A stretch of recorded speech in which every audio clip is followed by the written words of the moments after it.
Hi guys, Assalamu alaikum. Hoe gaat het? Jumalang, goeiedag. Guys, quickly, let's talk about how to operate your bank account in South Africa very effectively as a business person or an individual. You know, it's so important nowadays with the grey listing. And this grey listing, I'll just quickly explain it to you. It's making sure that there's not money laundering going on around us and that bad people are not taking money from bad causes and putting it to your bank account or utilizing you as a conduit to launder money. But it's important for you to understand that the banks are actually not at fault here. What they're just trying to do is put everybody in a compliant setting where we know where money comes from so that we can spend it correctly and we know where it needs to go. So be careful about a few things. Be careful about sending money for other people on their behalf.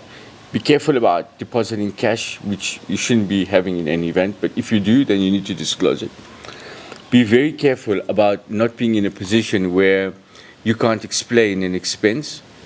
So rather keep your paperwork very calm and very secluded and also confidential so that when you're asked about how and why you paid something, at least you have information. Otherwise, your bank account can be blocked.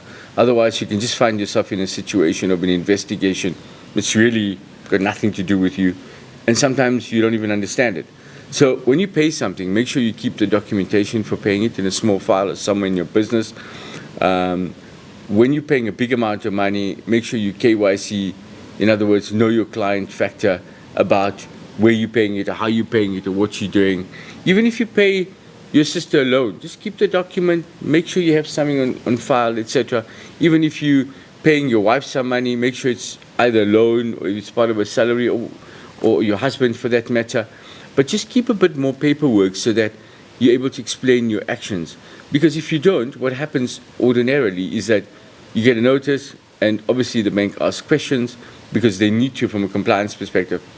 And then you haven't got an answer and then you look guilty. So please, you can't operate in South Africa or anywhere in the world without a bank account.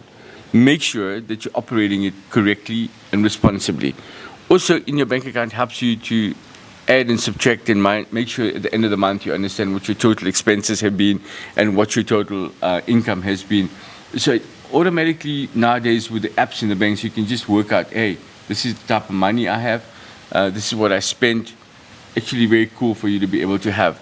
So guys, don't be upset with the banks about this. It's got nothing to do with them really. It's to do with compliance and making sure that you operate this bank account in a way that allows you still to have a bank account and allows you to be compliant. Please be careful about this. Make sure you're on the right side of the law. Lots of love. Bye.